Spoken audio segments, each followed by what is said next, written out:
Laughing gas is no laughing matter, at least as far as politicians are concerned. Yet, despite experts opposing the move, the UK government is seeking to criminalise its possession. So to find out what's really going on, stick around as Jonas takes it on. Nitrous oxide, or laughing gas as it's commonly known, is a popular recreational drug. You may not realise how popular it is, but you've likely seen the empty canisters littered around, often near bus stops or local parks. It might not be what most people imagine when discussing drug abuse, yet it's the second most common used drug amongst 16 to 24-year-olds. It's easy to see why. Canisters can be bought in bulk for as little as 25 pence, then sold on for £2.50, a 1000% markup. It's dispensed into balloons, balloon being one of the drug's nicknames, where it's inhaled to give users a feeling of euphoria, relaxation and a sense of detachment. It's cheap, low risk and easily accessible. But how dangerous is it? In terms of deaths in England and Wales, it kills an average of 4 people each year. That compares to 7,400 for alcohol and 64,000 for smoking. More people die falling out of bed than from nitrous oxide abuse, yet no one's rushing to criminalise beds. These figures really speak to the problems with such legislation, in that the legal status of a substance is not based on evidence of harm or its social impact, it's based upon its public perception. Even the government's own advisors have argued against criminalisation, calling such a move disproportionate, and instead asking for education over regulation. So why is the government ignoring its own expert advice? The answer, as always, is politics. Nitrous oxide use is not something that affects most voters directly, yet it's an easy target when it comes to attention-grabbing headlines. Many voters want the government to be tough on crime and antisocial behaviour, even if such an approach is counterproductive. Let's be clear here, banning drugs has never actually stopped people using them. It just pushes the activity underground.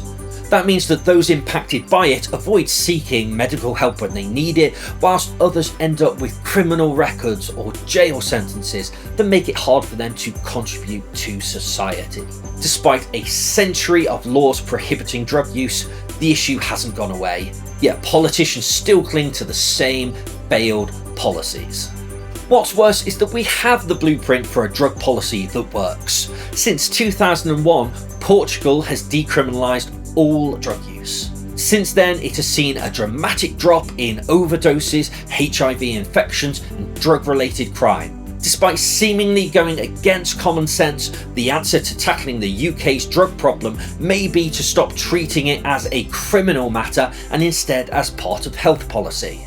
That would also be better for taxpayers. Enforcing these drug laws costs £1.4 billion annually, distributed between policing and the criminal justice system. And when people are sent to prison for drug use, they are taken away from their families, away from their local communities, and are no longer able to contribute to society or the economy. Ultimately, it's you and I that pay for these failed policies, as it costs more than £48,000 annually to keep someone in prison.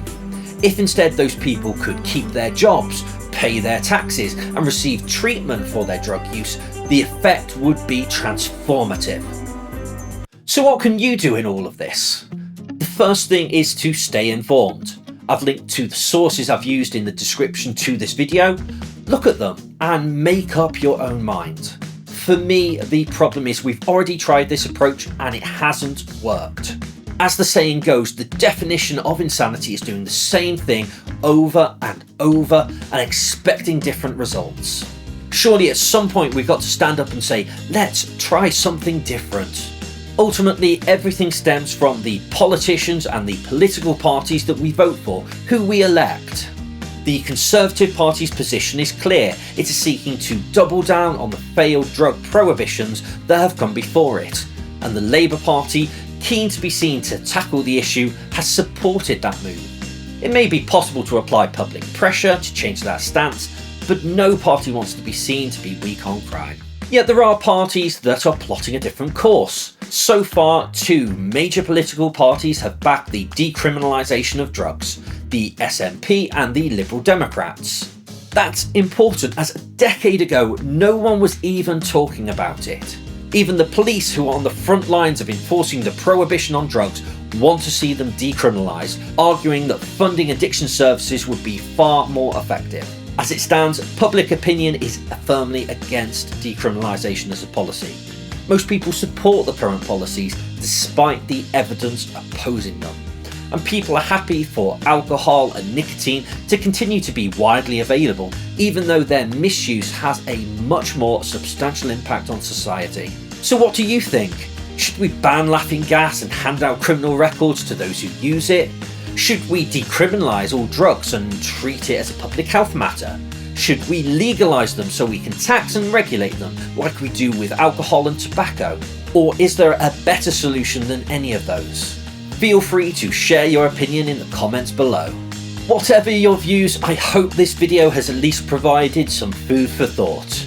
It can be easy to just accept the status quo, to take things for granted. But sometimes it's helpful to take a step back and ask why we do things and how effective they are. Hopefully I did this topic justice, but if there's anything I missed or that you think I could have done better, then please let me know. And if you want to see more content like this, then please like this video and subscribe to the channel. That way you can be the first to see what comes next as Jonas takes it on.